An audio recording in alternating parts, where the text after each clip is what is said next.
Good afternoon, everyone. It's truly an honor to be here at Stanford University. The Face Interface program holds great promise, and I would like to thank Tom Mulaney for organizing this event. Today, I'm excited to take you on a journey back in time, exploring some of the earliest and most fascinating writing systems in the world. So after completing my postmaster at the Atelier National de Recherche Typographique, ANRT, where I focused on the missing script project and typographic representation of the world's writing system, I hope that you all find a copy of the new poster on your seat. I embarked on a collaborative venture with the ANRT and the National Library of France. Together, we worked on the Font for Monetary Inscription project, also known as Police pour les inscriptions monétaires, or simply the PIM project. As type designers, we all know the importance of font and letter forms in shaping the way we communicate and perceive information. And what about ancient civilizations where writing system was still being developed and refined? To study this question, the PIM project aims to create suitable tools to transcribe the information contained in monetary inscriptions from the National Library collection, extending beyond the semantic content. In other words, graphical features and textual data can provide a new understanding of the coin's origin and the society in which it was minted. But until today, no digital font could transcribe the monetary inscription completely and faithfully. Before delving into the typographic tools developed inside the PIM project, it was crucial to study the history of numismatic publication and its evolution until today. Since the invention of printing with movable type in Europe in the 15th century, engravers and typographers have tried to reproduce the world's writing system and transcribe the script of the past.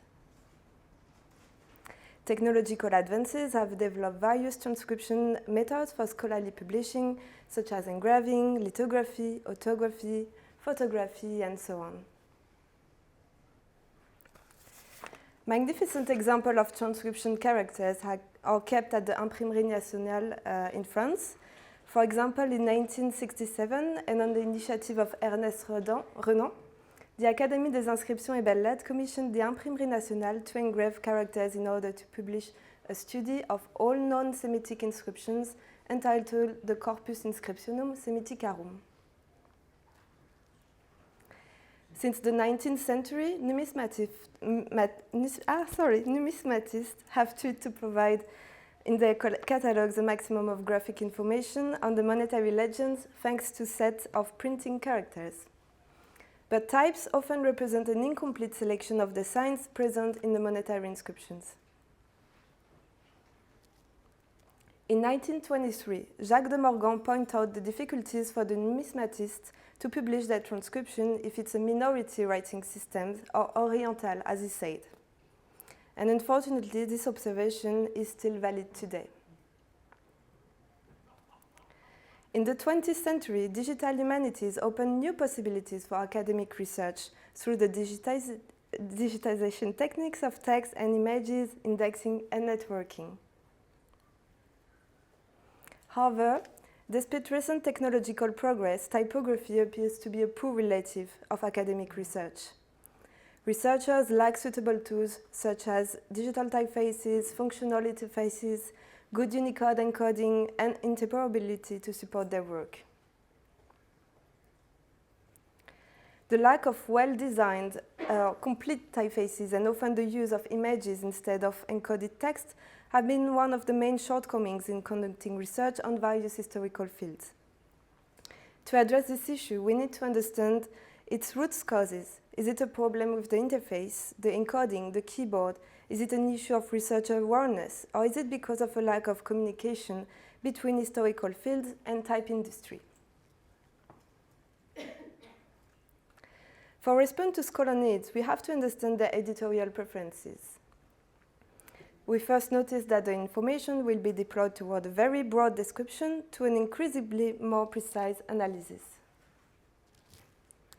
but also more interpretation. The imitative or diplomatic transcription, to use Mark Smith's terminology, will itself have different degrees of fidelity. In particular, we can find the orthography, that is the transcription by the hand of the scholars. And this is where type design can mainly bring its expertise through the creation of transcription typefaces. These characters, depending on the use and the technological tools available, can achieve varied degree of fidelity. Knowing that, let's go back to the PIM project. Due to the lack of digital typographic tools and cross-research between numismatics, linguistics, digital humanities, and typography, this project was initiated in 2013 by Florence Codin, then curator in charge of Merovingian coins at the BNF. It was then supervised by Frédéric Duras, director of the Department of Coins, Medals, and Antiques at the BNF. The BNF houses one of the most extensive collections of coins in the world, most of which have already been digitized and are publicly available on through the Gallica website.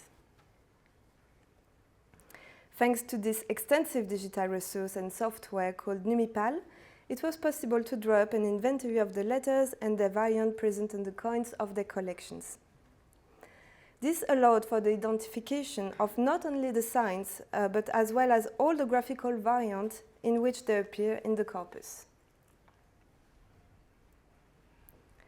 In 2014, the BNF began a partnership with the Atelier National de Recherche Typographique, postmaster in Nancy. The purpose was first to develop a digital typeface that would bring together all identified stylistic variants of the inscriptions of the coins. This partnership began with Elvire Volklenovic, a researcher student at ANRT, under the direction of the director Thomas Marchand and the teaching staff. Initially, the main goal was to develop a digital font to transcribe the Merovingian monetary inscriptions. It is therefore at the very beginning of the project that the design choices were made for this typeface, which was not already intended to be exclusively made up of Latin characters. Indeed, in 2019, the PIM project was extended to other collections of antique coins from Italy, Greece, Spain, North Africa, and the Middle East. It was at this point that I became involved in the project. I was then responsible for designing the font for the Phoenician, the Punic, the Cypriot, Archaic Greek, Etruscan, Umbrian, Oscan, Paleo-Hispanic, Lycian, Paleo-Hebrew, Kharoshthi, and Nabatean writing systems.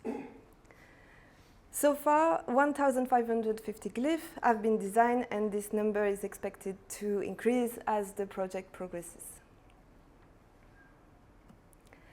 So how to represent the graphic characteristic of monetary inscriptions that come from different eras, different engraving workshop, different material, like bronze or silver. It was first decided to create a typeface that was bold enough to provide clear contrast with Roman text. For clarity of information, it was also more appropriate to create a lineal slightly flared to recall the engraver's hand. These graphic characteristics were then retained when the project was expanded to other writing systems than the Merovingian characters, as can be seen with the Cypriot, which is just the line under. And here you have Lycian characters under the Merovingian one. The typeface also includes diacritical signs and punctuation commonly used by numismatists and epigraphers. For example, this is a Cypriot coins from Salamis, dated 450 BC. And there is two inscriptions here using the Cypriot syllabary. And you will note in the transcription the use of punctuation characters to represent the erased letters and the bar which indicate the line break. Let's now turn to the methodology used for this project and its real particularity, which is the process of searching for morphological variants. As part of the corpus annotation process on Lumipal, each identified form on the coins was assigned to a unique reference number. This database facilitates the retrieval of all forms associated with a particular variant. And from this classification of the allograph, a precise and relevant interpretation of the different letter forms could be deduced. After this work to create the typeface, it was still necessary to define the most revealing design, the best possible compromise in response to the different readability criteria of contemporary readership and fidelity to historical model. In this diplomatic approach, the ontograph, which is the standard representation of the grapheme, you have an example here of the archaic Greek letter sigma, is distinguished with the allograph, which are morphological variant of the letter. In the encoding schema adopted in the PIM project, the allograph shares the same Unicode as the relevant ontograph. So access to glyph variant is therefore through the OpenType features integrated into the font. I take the Phoenician as an example. Even though it has been widely studied, this writing system that originated most of our alphabet has also evolved tremendously over the centuries. It was then difficult to choose the ontograph of the Phoenician font, which would be the standard or the semantic form before accessing the glyph variant. Finally, just like the Phoenician classic engraved by the Imprimerie Nationale, I based my design on the inscription of the sarcophagus of Eshmunazar II, considered emblematic of the writing of the Phoenician metropolis. And of course, the real difficulty was in the design of the allograph. Because, as I said, the variation of the Phoenician letters are significant. And for an alphabet of 22 letters, 145 variants have been identified just in the collection of the BNF. Here you can see some variants of the Phoenician letter mem out of a total of 18 allographs. Now let's explore together the research aspect involved in such a multidisciplinary project. From a scientific point of view, the project provides an opportunity for collaboration between numismatics, epigraphy, and paleography, three historical disciplines whose methodologies and scientific results should enrich each other more reciprocally. For a font whose ambition is to embrace a very broad field of study, the first question that arises is its size and the level of detail. On the one hand, it must remain legible and simple enough for use, and on the other hand, it must be precise enough from a typological point of view to have a real scientific relevance and respond as much as possible to the individual needs of users. Here, for example, is the transcription of a stele from Fazelis in Turkey with the archaic Greek characters of the PIM font. This demonstrates the accuracy of using the PIM font for some epigraphic studies.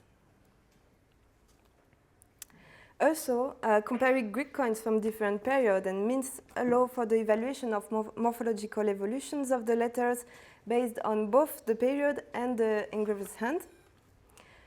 Thus, the drachma from Dunkel you see here reveals archaic grapheme for delta and lambda. Another example, the PIM project helped researchers determine that the allograph Aleph 20 in Phoenician was only represented on Carthaginian coins depicting an elephant. This made it possible to determine that certain allographs could be attributed to specific mint workshops.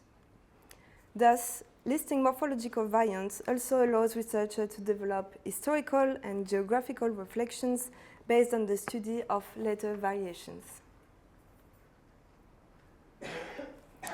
Since monetary inscriptions are often short, it is not always possible to reconstruct the entire alphabet from this single source. Further research is then necessary to find the appropriate ontograph and thus complete the character set. This example of an Etruscan mirror is also very interesting because you can see on the right different transcription from scholars over time, and all of which are very different from each other. I will end with the development of the project and the accessibility of the font. First, the open font license will be used and the publication will be on a public repository, such as GitHub. The accessibility of the sources and the specific condition of the usage license will thus allow the entire PIM font to be easily completed, corrected, extended, and redistributed. At the beginning of the conference, I pointed out that even digital technologies are progressing, their use could be optimized and users more aware. This is why the PIM project continues with the development of the alpha version of an online text editor by ANRT and Sylvain Julet. This composer will allow for displaying and composing text in all the discussed writing systems. We thus have the possibility of having colored highlights to differentiate the writing systems. And we can, of course, change the composition of the text, the size, extend the interletter spacing, the line spacing. But more importantly, it will be possible to change the direction of the writing very easily. This tool also offers simplified visual access to the ontograph and allograph while limiting the risk of confusion between glyphs with similar shapes that cause text encoding errors. Either we access the variant by selecting the letter or we have the glyph set on the right. For example, if the letter epsilon is selected, there is automatically a colored highlight in the glyph set which allows for quickly finding the allograph. And to avoid further confusion, the name of the letters and the transliteration are also noted. And on the top right corner, the document can be exported in PDF, XML, and text format, or even directly printed. This composer is still in development, but there will be also the possibility to access the sources of the letter forms.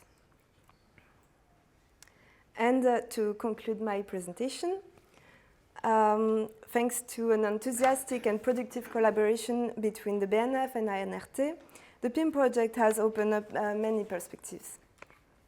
Creating typefaces for scientific research goes beyond the semantic representation of the alphabet. It involves an important analysis of the shapes, ductus, and context of all the variations of the glyph.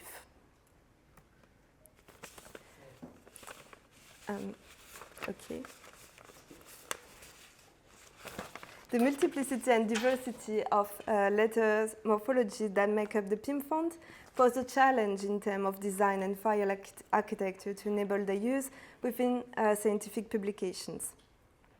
Attention to Unicode encoding and the ergonomic of composition tools will ensure morphological accuracy, source traceability, and possibilities for indexing and text search.